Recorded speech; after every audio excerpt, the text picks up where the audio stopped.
Again, when you're doing your soapy solution, you just simply take some and you just want to have the bubbles. You don't want any the liquid.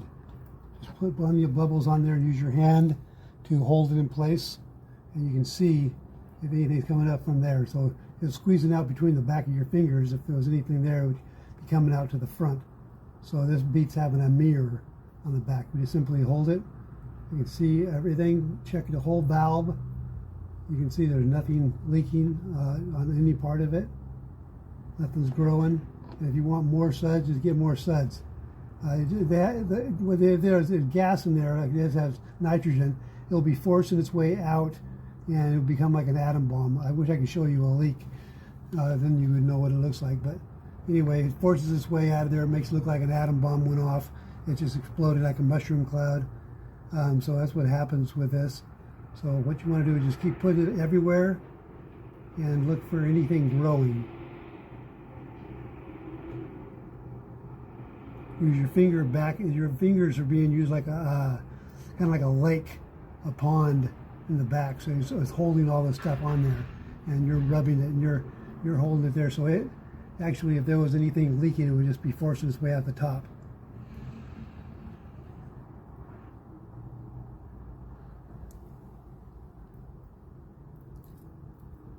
Okay, so we know that there's nothing leaking here at all. Now we'll go up to the IDU.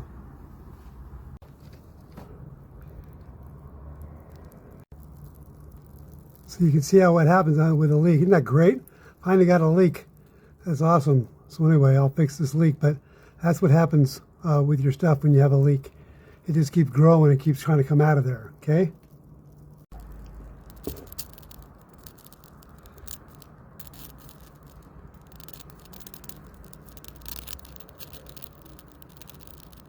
That's what happens when you got a leak.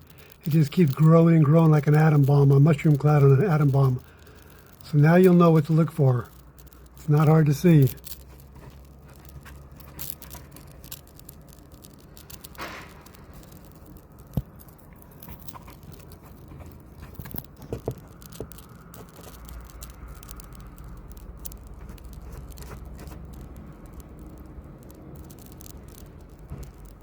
You see how it tried to come out of there? It has to force its way out and find a place.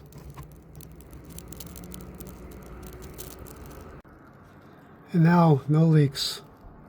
So that's what happens with no leaks and then with leaks. So it was clearly evident it was leaking. And now, of course, it's not leaking. And our pressure test says so. I'm really liking this foam trick. Okay, just using a sponge, and it just covers the whole thing.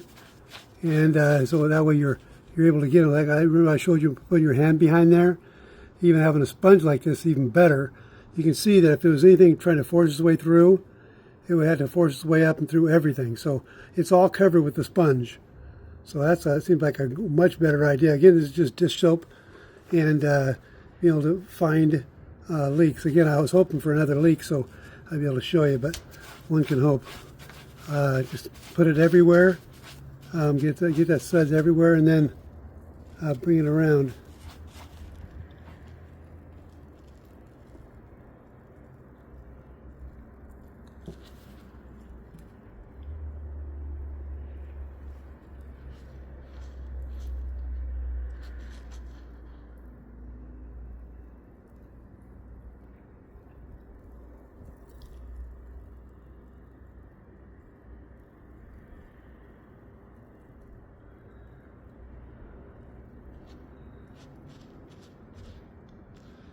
Well, there's nothing leaking, so that's a bonus.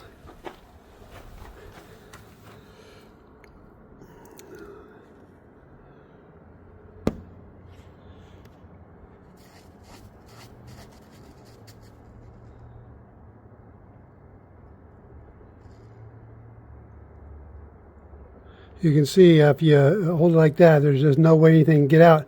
It would have to be forcing its way out of there. So that's a cool deal.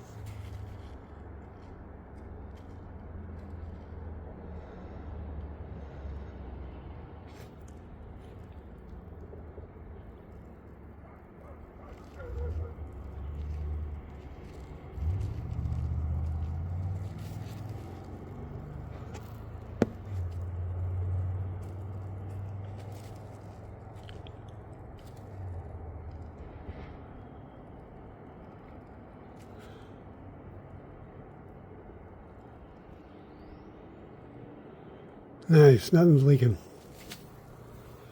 There we go. So it worked out perfect. So try the sponge trick. Get plenty of suds. What you're trying for is just endless suds, just to make sure there's no leaks. You know what I mean? You don't want to have a leak. It's just the problem is it's infinitesimal leaks. That's the issue. There are no big giant leaks. You didn't leave a nut off or something. It's just a small little leak that'll cause you nothing but grief in the future. Don't let it leak. Okay, so we're at 574.5. We're actually up to 6 now. Look at the bottom left there. It's showing you the seconds ticking down. Every single second that ticks down, it's showing you what it's reading. So we're up to 6 now. We were at 3. Now we're up to 6. So the point is we're not losing anything. And you got to get this Testo gauge. You don't get any other digital gauge. I own them all. And I'm telling you now, they're valueless. This is the only one that has value. And it's cheap. Pretty darn cheap. It's as cheap as those ones or less. And it's the best because this is a tenth of a PSI it's showing you. Every single second, a tenth of a PSI shows you there. If there was a leak, you'd see it every single second. Whereas theirs shows a half PSI. A half PSI, that's insane. That's 5/10 of a PSI. So you would literally have to wait right now for, unless you got lucky, you would have to wait for 40 minutes if you missed it on the actual drop. 40 minutes for it to tick down one if it was like this.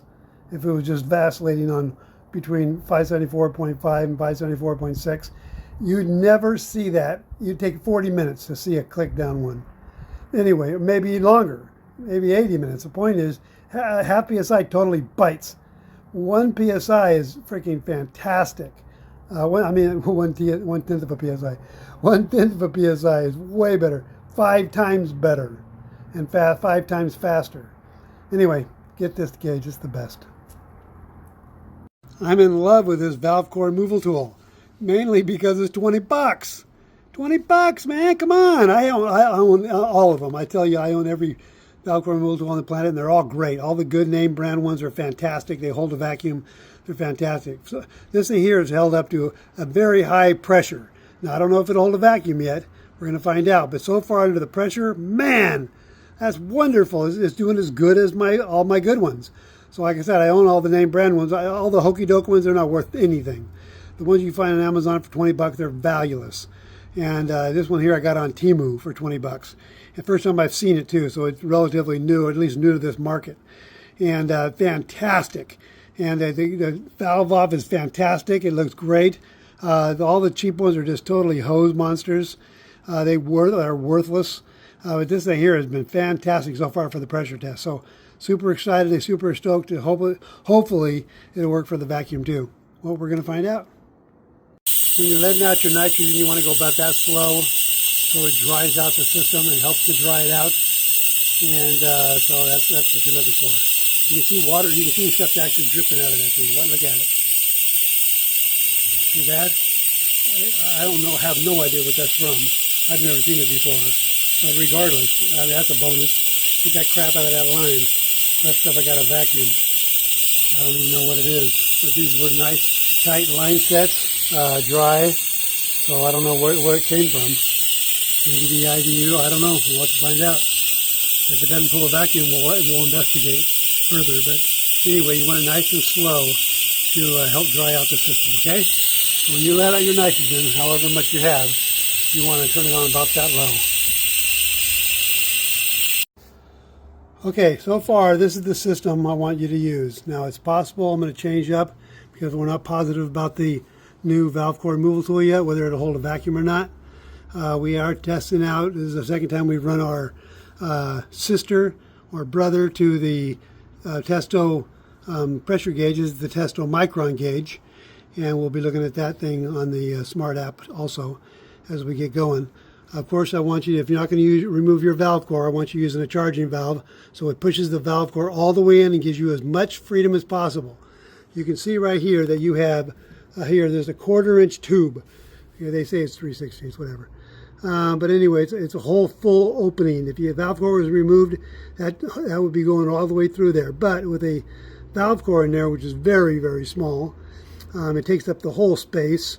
but you need all you can out of it. So having that depressed all the way in is super safe. So it does take a little longer to do your vacuuming, but too damn bad. This way you're not in danger of losing your refrigerant, especially with the price of R454B right now. So anyway, at this point we're ready to start, but this is the system I want you to have, and I'll put links down below. And I'm going to have you pick up the it's 7 CFM dual stage half horsepower VVOR pump. And it comes with a couple different tops, so you can have 1/4 inch, 3/8, and it has a different one too, but we don't use this for autos. Anyway, what's nice about this pump is it has the gas displacement. So your first off you're going to do is when you turn this vacuum on, remember how much water was coming out of the end of that? I don't even know where it's from. I don't know if it was water or oil or what it was, but anyway, whatever it was, wasn't supposed to be in there. And you open this thing up. So just by turning it, by turning the knob, it allows the when you initially start up your vacuum pump, most of the junk comes out of there. When you're down to the end of your vacuuming, it gets down to low microns, and most of that stuff's already gone, and it's boiling out the remainder. That's what takes a long time to get to the end. But at the beginning, it pumps out all the juice. Any juice in there, any air, any non-condensables, is vacuuming them all out. And you don't want that stuff in your oil, okay? Because everything has to feed through the oil. That's how this vacuum works. It sucks it in, and it goes into the oil and cleans it up out of the system through the oil. But you also dirty up your oil quick. By having this gas ballast on there, you're able to get most of the moisture to come out of there instead. All right, so you leave that on for a minute or so and leave it open. Let it first boil out the gunk from there, and then you tighten it back up, and then you close it down, okay? So we're going to leave it open for a bit and start this thing up, and maybe you'll even see some moisture come out of there when I turn it on. Look at that. You see that? You see that junk come out of there? Anyway, if it was a colder day, you'd see more stuff boiling out, but plenty of it came out. And we're going to go ahead and watch it on the Smart app, or what's happening to our microns, but how good we're doing as far as vacuuming. There's nothing to watch on these ones here. The Testos, they're all digital, so it's all inside on the Smart app.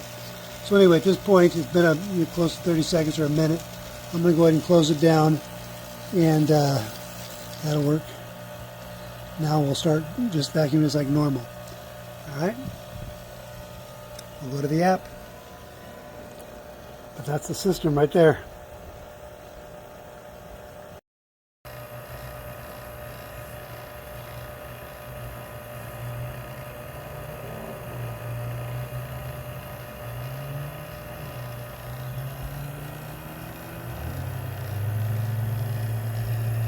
Okay, I'm going to head back out there in a few minutes. I just came in and get a bite to eat, get away from that thing for a minute. It was really messing me up. So I'll head back out there in a bit. I got to leave in a half an hour, so I got to put my own tools back on there. So I was trying to get you guys a kit that you guys can buy a little bit less expensive than the normal tools I buy. But I'm looking at them going, man, we're going to save like $50 or something, $100 at the most between a crummy kit, not a crummy kit, but a lesser kit than the best kit. Anyway, I'm going to put my best kit on there. Just a little, like I said, a little more expensive than what you had before. But this is the way I think you should do it. But if you don't want to go, we'll still go back there. I just haven't found a charging valve that's really good yet. I have like 20 of them, and I tend to have the best one I can from Amazon, but none of them I found that are just bulletproof. They're relatively inexpensive tools, and they're really for charging, not necessarily for holding a vacuum or that kind of stuff. So it's a little bit iffy, and we're using them for things they weren't intended for. I'm still trying to figure out the best way. Maybe just simply replacing the gasket each time, instead of letting them go for a couple of times. So maybe that's the case. I don't know. I'm working through it, and I will work through it. But anyway, for now, I'm going to get you back into the video with my normal kit, okay?